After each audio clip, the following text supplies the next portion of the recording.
Suruh seseorang masuk dan membersihkan. Nada bicara Randy masih dingin dan lugas. Dia memunggungi dia dan bahkan tidak memandangnya. Direktur Randy, wanita itu. Itu urusanku. Sebelum Amelia menyelesaikan kata-katanya, dia menyela. Dia memiliki beberapa asisten khusus yang setia kepadanya, yang merupakan asisten terbaiknya di tempat kerja. Dia akan mendengarkan saran mereka dalam pekerjaan, tetapi kehidupan pribadinya adalah urusannya sendiri. Dia tidak ingin orang lain bergosip tentang hal itu. Saya akan pergi dan mencari stafnya sekarang. Amelia tahu dia sedang mengintip, jadi dia bergegas pergi. Staf hotel dengan cepat bergegas membersihkan kamar dan mengganti tempat tidur. Ketika mereka pergi, Putri Bramasta sudah tertidur di ranjang besar tempat Randy tidur. Melihat postur tidurnya yang tak berdaya, Randy kembali mengernyit dengan amarah di matanya.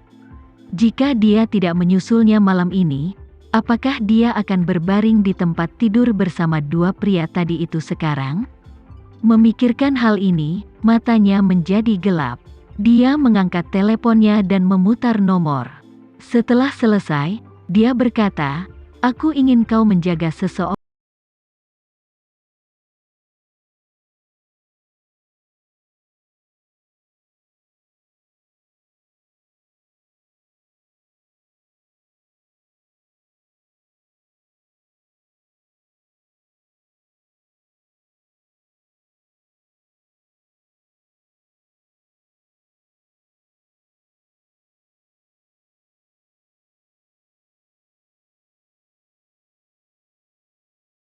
Akan datang kepadamu, ucap Randy dan segera menutup telepon.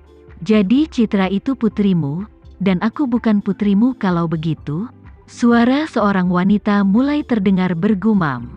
Hanya karena dia mengandung anak dari keluarga Andrean, kamu ingin memihaknya dan meninggalkanku?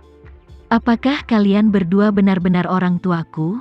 Untuk inikah kamu memanfaatkan putrimu?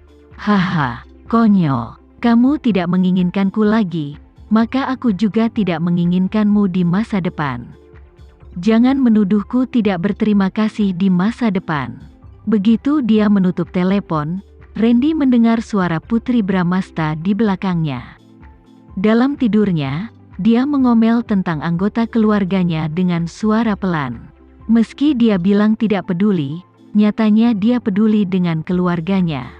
Jika dia benar-benar tidak peduli, dia tidak akan memimpikannya, dan dia tidak akan begitu sedih. Randy berjalan mendekatinya, menarik selimut untuk menutupinya, dan duduk di tempat tidur. Matanya tertuju pada wajahnya yang cantik dan bersih, dan dia tidak bisa mengalihkan pandangannya. Apa perbedaan antara dia dan orang lain? Mengapa dia ingin mengikutinya? Mengapa dia begitu sabar mendengarkan ocehannya tentang orang lain? Mengapa dia membawanya kembali ke hotel dan membiarkannya tidur di tempat tidurnya? Randy tidak bisa memahaminya, dan dia tidak berniat melakukannya lagi. Setelah duduk bersamanya sebentar dan melihat bahwa dia tidak mengeluarkan suara lagi, dia pergi ke ruang kerja sebelah dan terus bekerja. Karena perbedaan waktu dan jet lag, dia tidak tidur sepanjang malam. Dia menyelesaikan pekerjaannya sampai subuh, dan kemudian dia pergi ke perusahaan untuk rapat. Ketika dia kembali ke hotel setelah pertemuan, wanita yang menempati tempat tidurnya malam itu sudah pergi. Dia tidak meninggalkan apapun. Dia tidak tahu kenapa, tapi tiba-tiba dia merasa sedikit tersesat.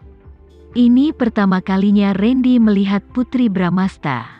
Dia sangat mengingat wanita ini. Dia ingat bahwa dia mabuk dan memarahinya serta memuntahkannya. Bagaimana dengan dia? Dia tidak mengingatnya sama sekali. Mungkin dia benar-benar mengira dia hanyalah orang khayalan yang muncul di sampingnya tadi malam. Dia bermimpi, dan setelah dia bangun, dia tidak ada lagi.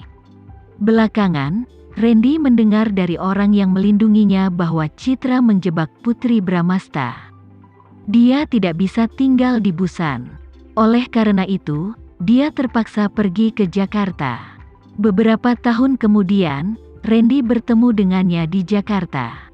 Mengingat masa lalu, Randy hanya merasakan sakit yang menusuk di hatinya. Seolah-olah puluhan ribu semut sedang menggigit jantungnya. Dunianya gelap. Saat itu, Putri Bramasta pernah mengalami pengkhianatan yang begitu besar. Ia dituduh merayu kakak iparnya. Sekarang, dia bahkan tidak bisa menginjakan kaki di Busan. Namun, dia tidak terjatuh. Dia berjuang dan bertahan selangkah demi selangkah sampai dia bertemu dengannya. Setelah dia bertemu dengannya, itu adalah awal dari kesialannya. Dia telah mengalami semua kemalangan itu. Meski begitu, Randy tetap yakin kalau Putri Bramasta saat ini masih sama seperti dulu. Kuat dan berani, melalui usaha murni, dia akan bangun. Karena dia tahu Randy dan anaknya sedang menunggunya bangun. Dia tahu bahwa keluarga mereka tidak lengkap tanpa dia. Dia tidak akan pernah ingin melihat putri kecil tanpa seorang ibu. Putri Bramasta, kamu akan bangun kan? Randy memegang tangannya dan bertanya dengan lembut. 2 tetes air mata hangat mengalir dari sudut mata Putri Bramasta. Itu adalah jawabannya atas pertanyaannya. Putri Bramasta, kamu mendengarku bukan? Randy sangat gembira saat melihat air mata mengalir dari sudut mata Putri Bramasta. Putri Bramasta. Randy berkali-kali memanggil Putri Bramasta. Namun Putri Bramasta tidak memberikan respon apapun selain air mata yang baru saja ditumpahkannya. Putri Bramasta tetap diam. Jantung Randy yang berdebar-debar secara agresif melambat dan berubah menjadi dingin, seolah-olah ditenggelamkan oleh runtuhnya gletser sedingin es yang mengurangi kegembiraannya yang mendidih. Dia memejamkan mata, menarik napas dalam-dalam, dan bergumam, Putri Bramasta, apakah kamu benar-benar segan dan tidak mau bangun untuk menemuiku? Sudah 3 bulan. Sudah 3 bulan penuh. Mau tidur berapa lama lagi? Mau tidur seumur hidup? Tiba-tiba Randy menggeram. Saat ini, dia tampak seperti binatang liar, binatang buas mengamuk, kehilangan rasionalitasnya. Namun, dia tidak tampak berbahaya. Sebaliknya, kamu dapat mengatakan bahwa dia sedang dalam kesedihan yang luar biasa. Putri Bramasta telah terbaring di ranjang rumah sakit selama 3 bulan terakhir. Dia tinggal di samping tempat tidurnya selama ini, dan setiap menit dan detik adalah penderitaan murni baginya. Mereka berdua memiliki pemikiran yang sama. Dia sangat berharap dialah yang terluka hari itu, dan dialah orang yang terbaring di ranjang rumah sakit sekarang. Dia menjadi gila. Dia meraung dengan marah. Menjadi penyendiri dan pendiam, ini bukanlah hal yang biasanya dilakukan Randy. Dia belum pernah melakukan hal gila seperti ini selama 30 tahun terakhir. Meskipun menyaksikan cedera Putri Bramasta, dia masih bisa tetap tenang dan mengirim Putri Bramasta ke rumah sakit secepat yang dia bisa, berusaha untuk memberikan perhatian medis dalam waktu sesingkat-singkatnya. Adapun hari ini emosi Randy meluap-luap karena terlalu lama ia menahannya. Dia kelelahan dan mengalami masa-masa sulit. Dia berada di ambang kehancuran. Dia ingin melampiaskan emosinya dengan cara ini agar Putri Bramasta tahu bahwa dia sangat merindukannya, dan berharap Putri Bramasta akan segera datang dan tinggal di sisinya dengan aman dan sehat. Putri Bramasta, apakah kamu mendengarku?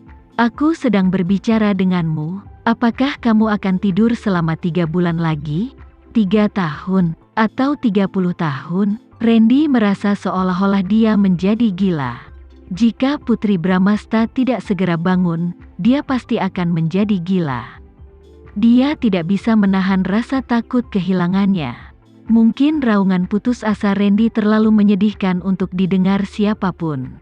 Jauh di lubuk hati, Putri Bramasta dapat mendengar kata-katanya dengan jelas, dan bahkan merasakan kepedihan di hatinya. Jangan sedih, Randy. Putri Bramasta berusaha keras membuka mata dan mulutnya untuk berbicara. Dia ingin sekali membelai wajah Randy dengan putus asa. Dia ingin memberitahunya untuk tidak khawatir dan sedih lagi. Dia akan mencoba yang terbaik untuk bangun dan kembali ke sisi keluarga. Namun, sekeras apapun Putri Bramasta berusaha, usahanya sia-sia. Dia tidak bisa bergerak atau membuka matanya dan mengatakan apapun. Dia hanya bisa merasa khawatir dan tak berdaya ketika mendengar pelampiasan frustasi Randy. Karena Putri Bramasta sangat ingin bangun, dia menggunakan semua kekuatannya untuk melakukannya.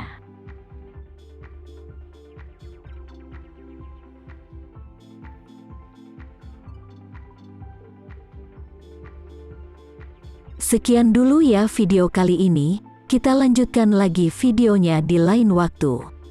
Oh iya, bagaimana menurut kalian? Semoga bisa sedikit menghibur kalian semua. Untuk teman-teman yang baru nonton, jangan lupa subscribe ya, hehehe. Dan kalau teman-teman ada yang ingin gabung langganan, bisa langsung gabung saja untuk dapat fitur yang menarik dan sedikit membantu Mimin. Terima kasih banyak sudah menonton, sampai jumpa lagi, bye bye bye.